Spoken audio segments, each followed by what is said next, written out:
Bueno, en la clase pasada empezamos a hablar respecto a diseño modular, ¿ya? Y en la clase de hoy vamos a seguir con ese tema, que es el último tema que vamos a ver en este módulo de diseño de circuitos digitales, que es lo que va a entrar para el control 1, que es el 18 de abril, o sea, en 2 semanas, en esta misma hora y en este mismo lugar. ¿Sí? Pero creo que queda esta y otra clase más, a lo más 2 más de este tema. Después vamos a pasar a otro tema, pero el control, como una semana después, terminamos de hablar de esto. Mataron al camarógrafo. Ya. Gracias.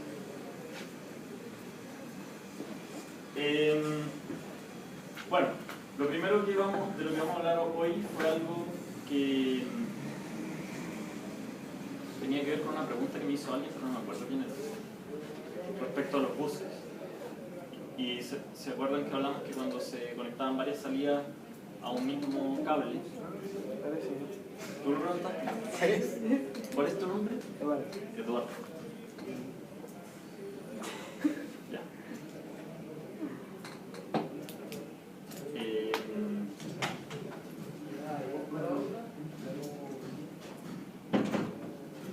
Dijimos que si conectábamos varias salidas a un mismo cable y las salidas tenían un valor distinto, se iba a producir un cortocircuito, ¿ya? Y eso podía quemar componentes. Entonces, para lidiar con ese tipo de situaciones y poder producir efectivamente buses, existen estas componentes de acá que se llaman las compuertas tri-state, que tienen ese símbolo, un triangulito donde hay una entrada, hay una salida y hay una compuerta, ¿ya? Ahora, se puede ver que esto es equivalente a un interruptor, ¿ya? Cuando la compuerta está en 1, esto está cerrado y por lo tanto la entrada está conectada eléctricamente con la salida. Y cuando la entrada está en 0, esto está abierto como está aquí. Y por lo tanto están desconectadas eléctricamente, son independientes, ¿ya?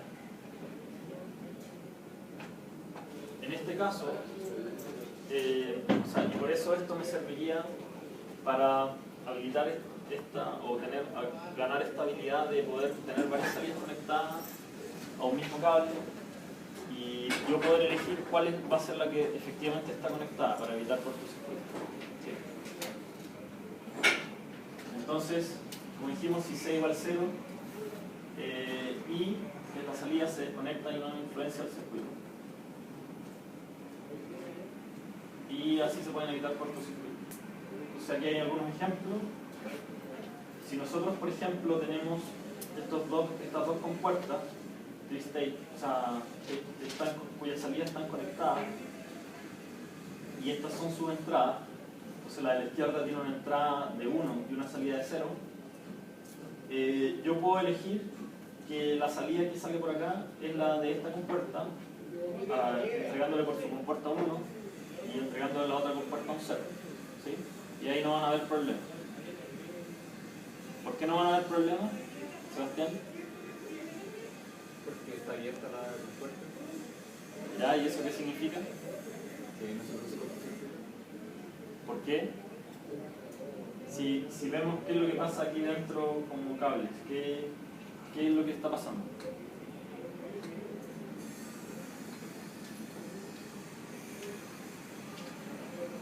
¿No?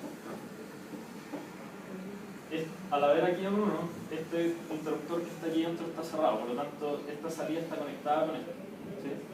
Pero al haber un 0 acá, este interruptor está abierto, ¿ya? Y por lo tanto este está desconectado con eso, eléctricamente, ¿sí? Esa es la idea. Otro ejemplo. Si ahora tenemos de nuevo las mismas dos compuertas, pero ahora queremos seleccionar la salida de allá, ponemos aquí un 1, acá un 0, y vamos a obtener un 0 en la salida, ¿sí? Y de nuevo se repite la misma lógica en que no hay cortocircuito.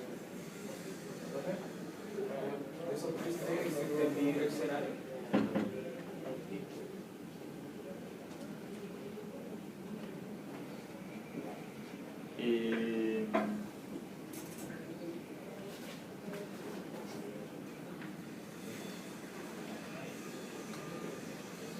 deberían existir. No estoy seguro si el símbolo es exactamente el mismo, pero sí tiene sentido que exista. Ahora, de hecho, si tú conectas dos de estos, uno mirando contra el otro, puedes construir uno. Pero ahí hay otras consideraciones eléctricas que no estoy seguro si hay que agregar más cosas. ¿Ya? Ahora, o sea, quizás hay que agregar algunas protecciones eléctricas más. Pero si me lo podéis escribir en un curso, la pregunta yo voy a buscar una respuesta más segura y te la responderé, por favor. Ya. Ok, en este otro caso, si ahora habilitamos ambas compuertas y las entradas son distintas, se producen cortocircuitos. ¿Tu nombre cuál es? José. José, ¿por qué pasa eso? Porque hay dos interruptores ahí. Cerrado. O sea, Abierto se llama cuando están desconectados. Y cerrado cuando están conectados. Ya, hay dos interruptores cerrados y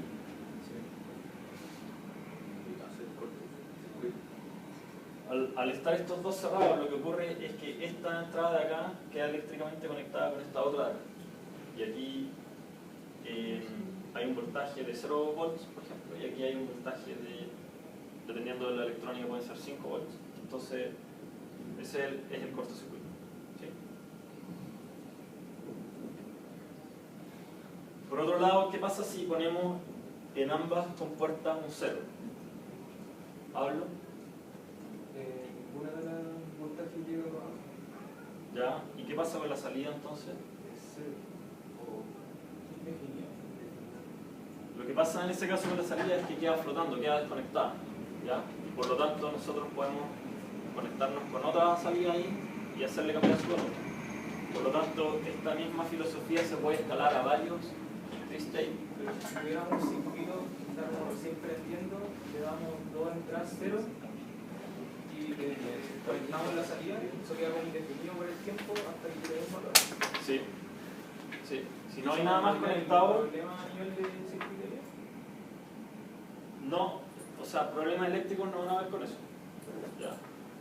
Porque los problemas eléctricos se producen cuando hay mucha corriente. Aquí no va a haber corriente porque está todo desconectado. Si tú estás leyendo esta entrada desde esta salida desde como una entrada en otro lado, lo que se va a leer ahí va a ser indefinido. Puede ser 0 o 1. Incluso puede cambiar. Puede que partan un valor y después cambie otro. Pero, digamos, el uso deseable de esto es que puedo aquí conectarme con otra salida y ponerle un valor y no va a haber problema. Entonces, usando esa filosofía se puede escalar esto mismo a usar varios tri-state y permitir así seleccionar una sola salida de N. ¿Sí? Ya. Bueno, y la aplicación obvia para eso son los buses, de los que hablamos en la clase pasada, ¿ya? Donde tenemos varios componentes que escriben y leen en una misma sobre un mismo cable, si quieren. Por lo tanto, con algún mecanismo de control y de coordinación, yo puedo habilitar que solamente uno a la vez sea el que escribe, o entre ellos se pueden comunicar y por lo tanto el resto, cuando saben que otro está escribiendo, desconectan su compuerta, utilizan una compuerta tri-state para desconectarse de esa salida y evitar cortocircuito. ¿Sí? Ya. Otro componente del que vamos a hablar ahora y que se puede usar de ahora en adelante para cualquier cosa que ustedes hagan, es un flip-flop data reseteable. ¿Ya? El flip-flop data reseteable es igual al flip-flop data que conocemos, solo que tiene una entrada adicional, que es esta entrada reset. ¿Ya? Aquí arriba está el reloj. Y cuando recibe un 1 en la señal reset, va a llevar su estado a 0, independiente de lo que haya ocurrido con data anteriormente. ¿Sí? O sea, el reset tiene como prioridad por sobre data. ¿Sí? Hay algunos de estos que pueden recibir una señal de reset síncrona y otros asíncronos, ¿ya? En el caso de la señal síncrona, el reset solamente se va a tomar en cuenta si llega en un pulso de bajada o de subida del reloj, ¿sí? En el caso del reset asíncrono, cualquier uno que llegue en cualquier instante de tiempo va a cambiar asíncronamente el valor del estado del flip-flop y por lo tanto su salida, ¿sí? ¿Se entiende eso? Ya. Eso es lo que acabamos de decir. Y una implementación síncrona, que es bastante obvia, es tomar un flip-flop data normal de los que tenemos, ¿cierto? Y en la entrada data conectar un AND, una compuerta AND, donde esté el data del flip-flop resetable conectado con el negado de reset. Entonces, ¿alguien me puede decir cuál es el efecto de eso? Si el reset es 0, da lo mismo la entrada que tenga ahí, el valor que tenga ahí, entonces pasa a 0 en la bajada de reloj y se resetea la señal sin importar el valor del queda como reset. Ya, bien. ¿Tú qué ibas a decir? Que cuando el reset es 1, el proceso generado va a dar 0 y siempre el 0 va a tener que quedar en un alto. Entonces el data siempre va a llegar a ser 0. Ya, muy bien. Los dos lo dijeron bien. Es decir, si yo pongo un 1 en reset, este reset negado va a valer 1, va a valer 0, perdón, y el AND, independientemente de lo que yo tenga en data, me va a arrojar un 0. Por lo tanto, el estado va a cambiar a 0, que es lo que quería. Por otro lado, si pongo un 0 en reset, al negar va a quedar un 1, y ahí el AND va a arrojar sea lo que sea data. Por lo tanto, va a tener el funcionamiento normal del flip-flop data. ¿Sí?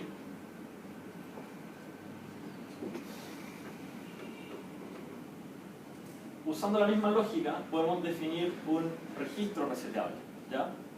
Que es como una generalización a n bits del flip-flop data reseteable.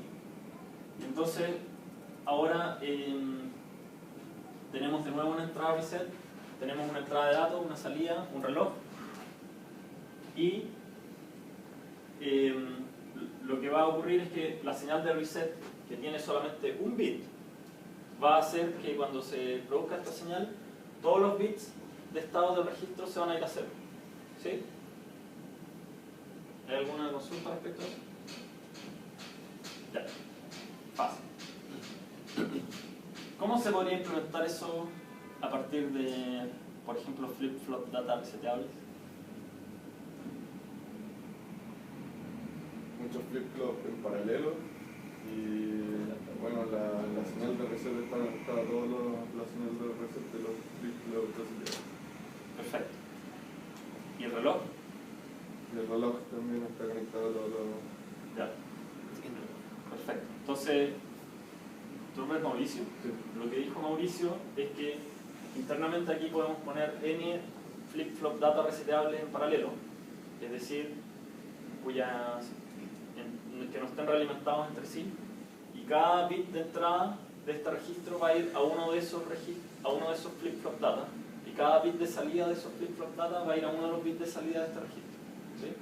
Que es la misma filosofía en el fondo que usamos antes para construir registros en base a flip-flop data, ¿cierto? Y lo que, como, al igual que antes, también conectamos el reloj, esta señal de reloj que tiene un solo bit, a la señal de reloj de cada uno de los registros, perdón, de cada uno de los flip-flop data reseteables. Y la única cosa adicional sería que este bit ahora de reset lo conectaríamos a cada uno de los bits, a cada una de las entradas de reset de cada uno de esos flip-flop data, ¿sí?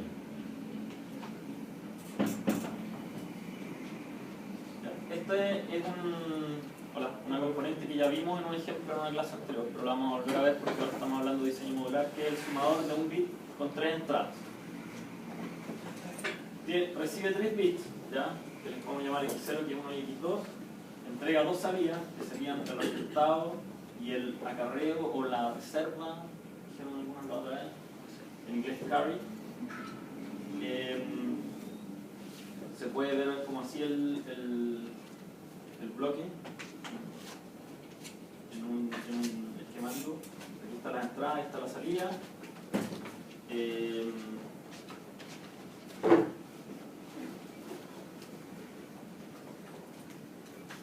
Y este, como vimos, se puede implementar como o sea, es un circuito combinacional, ¿cierto?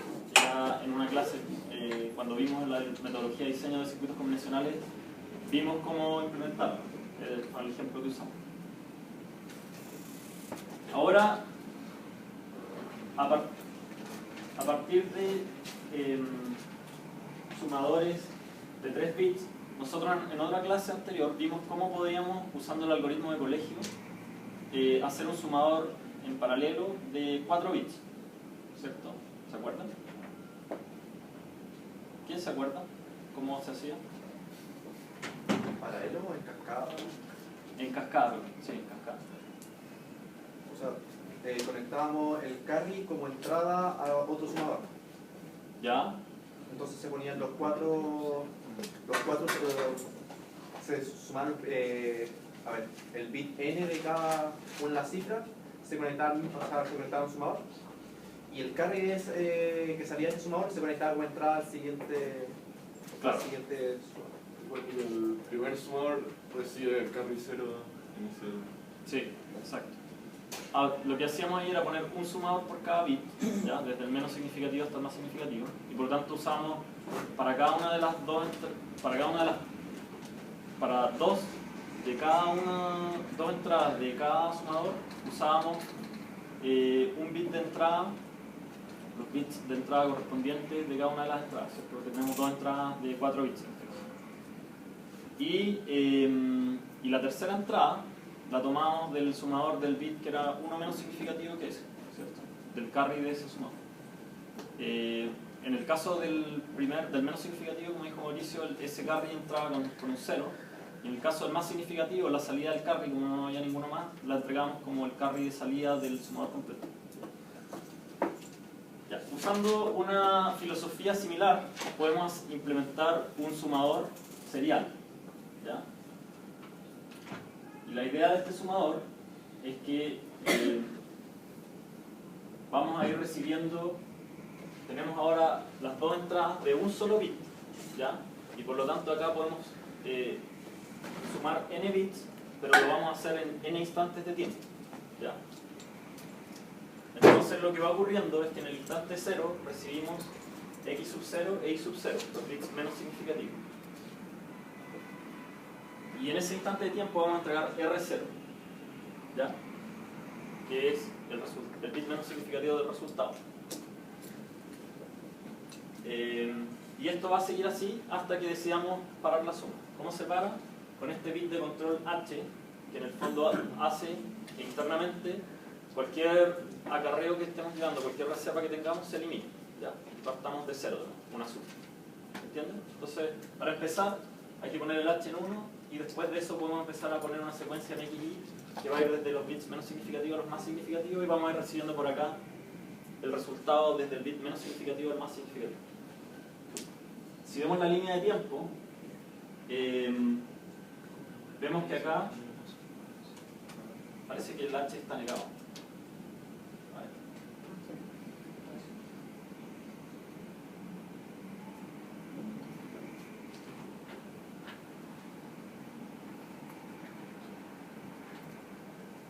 Ya.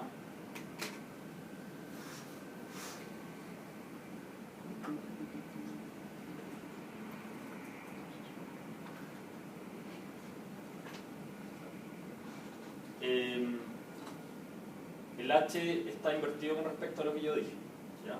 Cuando el H pasa a 1 se empieza a hacer la suma y el carry parte en 0 en ese caso, ¿ya? ¿Sí? Ah, ya. Quizás yo pensé algo distinto a lo que dije.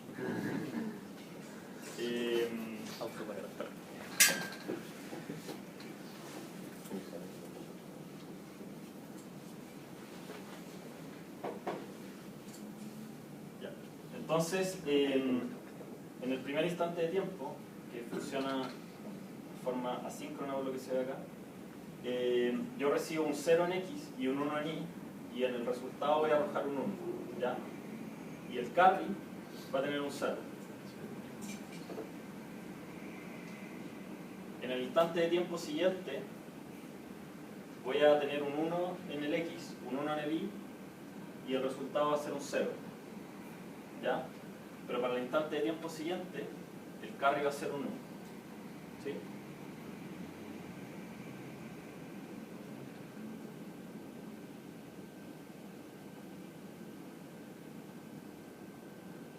¿Cuál es tu nombre?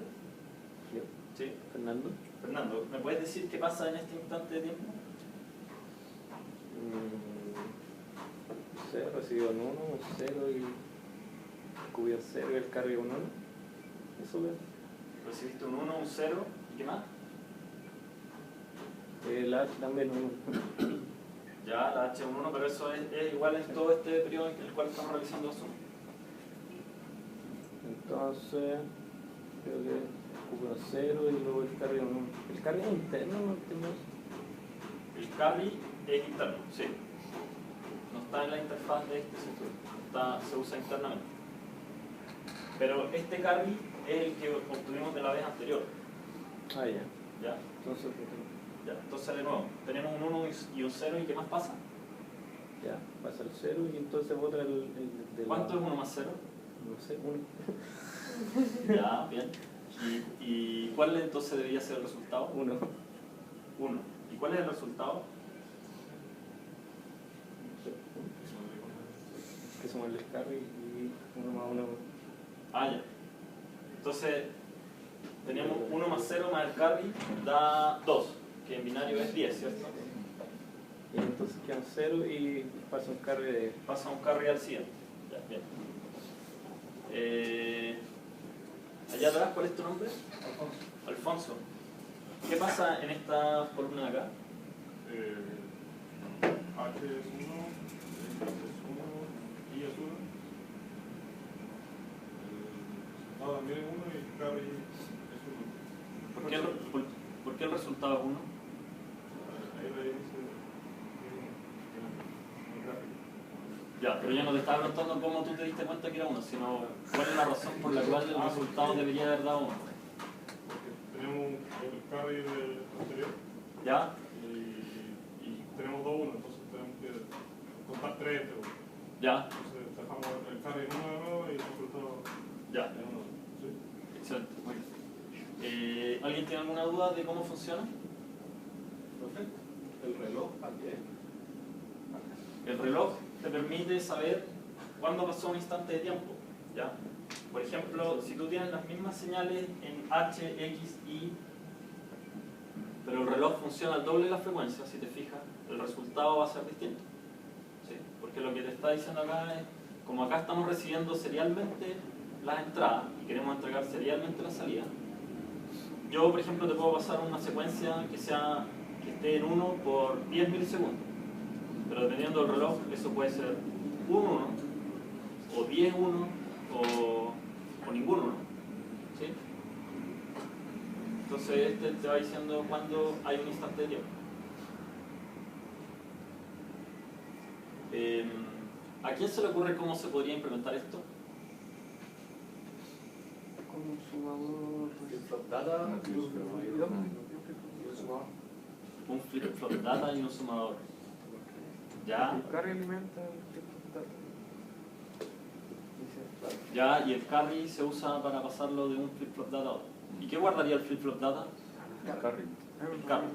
El carry anterior. Ya, buena idea. La vamos a aplicar. Entonces, aquí está la implementación. Tenemos el sumador de 3 bits. Tenemos un flip-flop data. ¿Por qué necesitamos un flip-flop data? Y no se puede realimentar directamente el carry. Porque va desfasado. Se realimenta...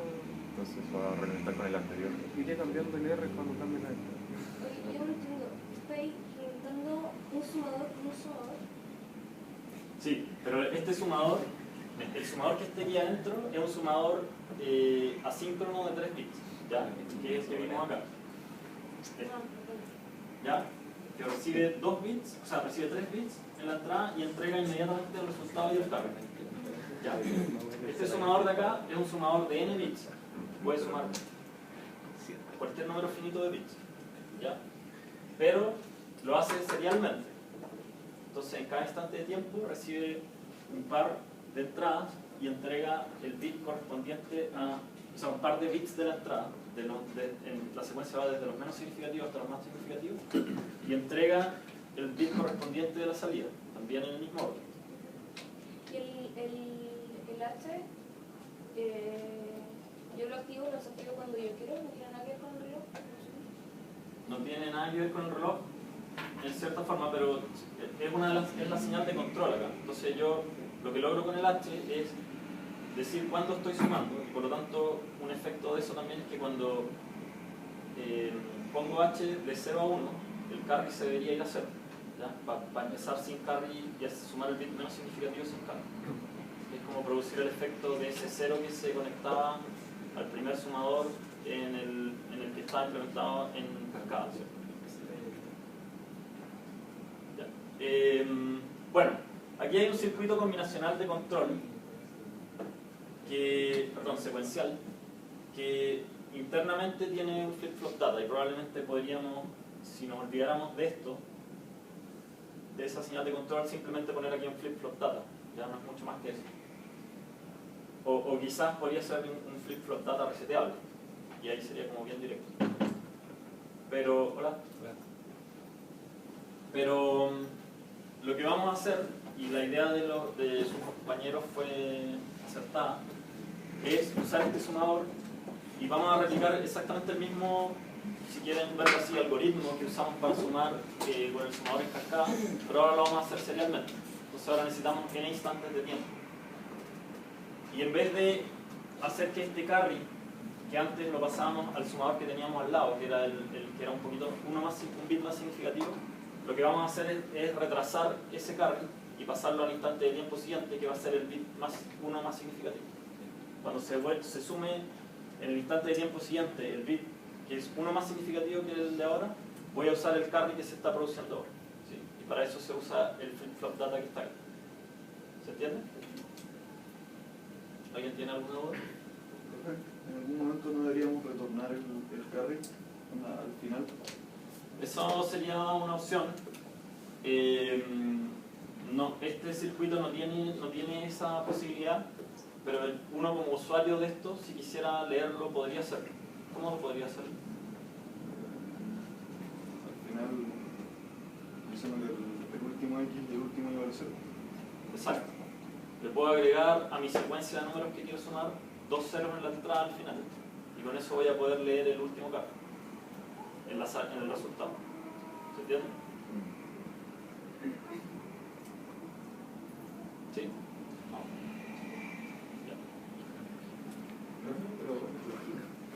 Ya. Las dos entradas no deberían tener como cierta coordinación con el reloj. El que esté usando este circuito se encarga de coordinar esas cosas. Oye, pero para qué sentido tiene que estar como coordinado. Claro, el que está proveyendo las entradas tiene que hacer que efectivamente las entradas, cuando venga el pulso que corresponde al reloj, van a corresponder al bit que corresponde. Eso es todo. Eso es todo lo que el que usa esto tiene que tener cuidado.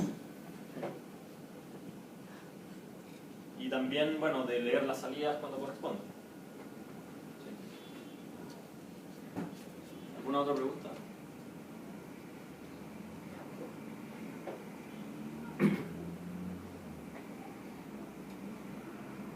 Ya.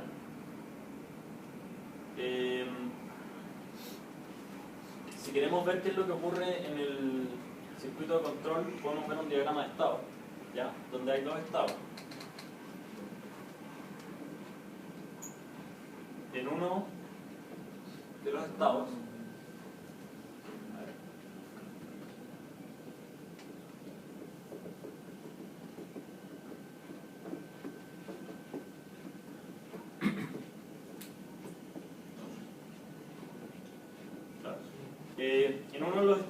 el carry que voy a entregar en la salida es 0. Y en otro de los estados, el carry que voy a entregar en la salida es 1. ¿Ya? Para poder pasar al estado en que el carry es 1, necesito que se produzcan dos cosas. ¿Cuáles son esas dos cosas? Las dos entradas en 1. No, mira, estamos viendo, tú estás hablando de estas dos entradas. Estamos hablando de este circuito. En este circuito lo que él ve es el CI y el H y el reloj. Pero el reloj no lo vamos a considerar acá. Entonces las entradas acá en este diagrama son H y CI. Entonces, ¿qué cosas se tienen que producir para que el C que arrojo por sea 1? Muy bien. Que el H sea 1 y el C 1. ¿Por qué tienen que producirse esas dos cosas? El H tiene que estar activado para que esté sumando. Eso tiene que ser 1 para que salga. Si no, no saldría. Y el CIN, porque si no, ¿de dónde saco? Bueno, O sea, porque hay dos condiciones que me pueden llevar el carry a hacer. Una es que deje de sumar y otra que el carry anterior sea 0. ¿Ya? Si se produce cualquiera de las dos cosas, el carry siguiente, que es el carry de salida, tiene que ser 0.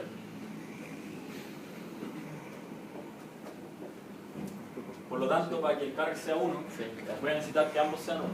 Y eso es lo que está indicando este circuito. ¿Ya? O sea, este diagrama de estado.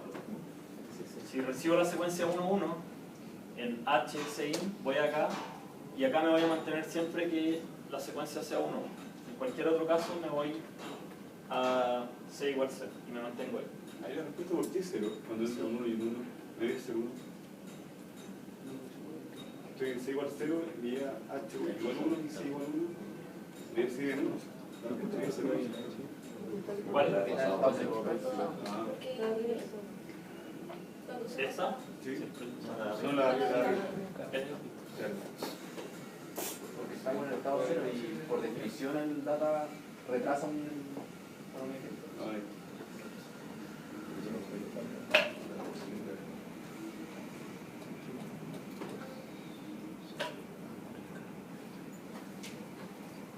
Así es. Esa es la respuesta correcta.